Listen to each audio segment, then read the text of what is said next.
È un'importante fiera, la più datata del Veneto, quindi, e ha un indotto molto importante. Uno studio del 95 parlava di 8 milioni di euro, ma parlo del 95, adesso è assai molto più importante rispetto a quella volta, per cui il massimo sostegno. Un settore che è quello dell'agricoltura, importantissimo per Treviso. Abbiamo il primo distretto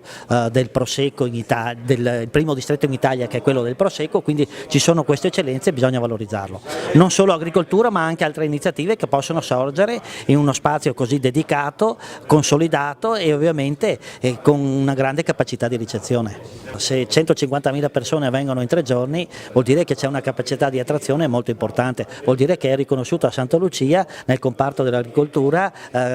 questa presenza, questo ruolo delle imprese che sono imprese del territorio, imprese internazionali che riconoscono proprio questo ente, a questa nostra fiera, questo peso all'interno del mondo dell'agricoltura. È un brand direi quasi unico, molto importante, siamo in un territorio baciato dalla fortuna perché qualsiasi produzione che noi mettiamo nel nostro territorio dà risultati. Parliamo del prosecco, ma possiamo parlare del radicchio, possiamo parlare dell'asparago e quindi c'è una capacità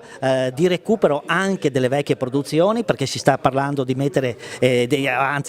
ormai si sta riavviando la produzione della seta, quindi con la produzione di bacchi da seta, tra l'altro con una riconversione dei capannoni industriali, quindi un recupero anche dell'esistente, perciò c'è anche una capacità degli imprenditori di guardare oltre, di saper sfruttare quelle occasioni che il mercato dà. Sarà un'edizione molto innovativa, avremo il ritorno di tutti i grossi espositori, i grossi marchi, quindi dalla parte diciamo espositiva della tecnica in agricoltura. Sarà anche un'annata importante dal punto di vista della convegnistica, perché anticiperemo molte argomentazioni che in agricoltura sono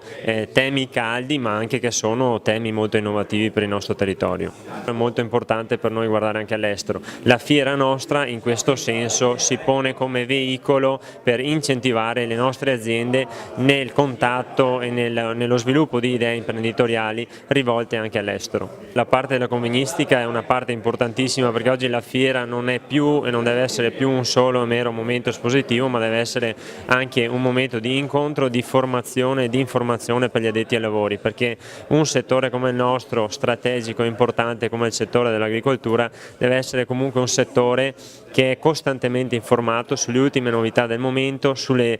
quelli che sono gli sviluppi e su quelle che sono le strade da intraprendere per migliorarsi sempre. È il nostro DNA, è la nostra storia,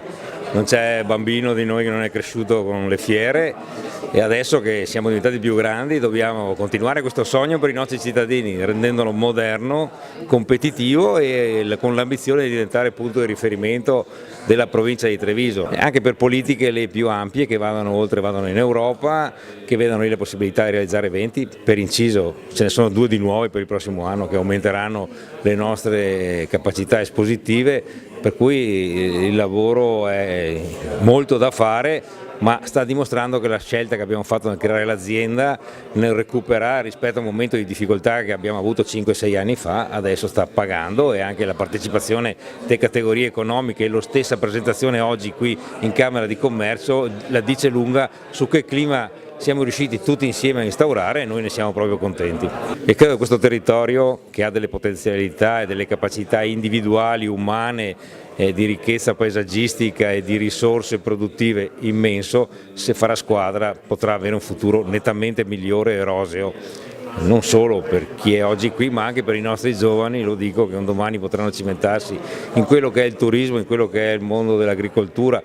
con tutte le opportunità annesse dal punto di vista delle progettazioni e della ricettività, della creatività anche culinaria.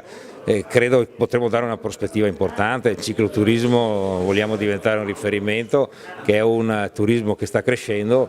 Noi abbiamo già una pista che ci passa sopra, che è la Claudio di Staltinate, adesso c'era quella del Piave, mi dicono che potrà esserci anche una derivazione del percorso di Sant'Antonio, che c'era un ramo che passa per Santa Lucia. Bene, il crocevia che siamo stati storicamente sul guado del Piave torna in maniera rivisitata, corretta, moderna, ma sempre per le genti di Santa Lucia e di tutto il territorio del Trevisano.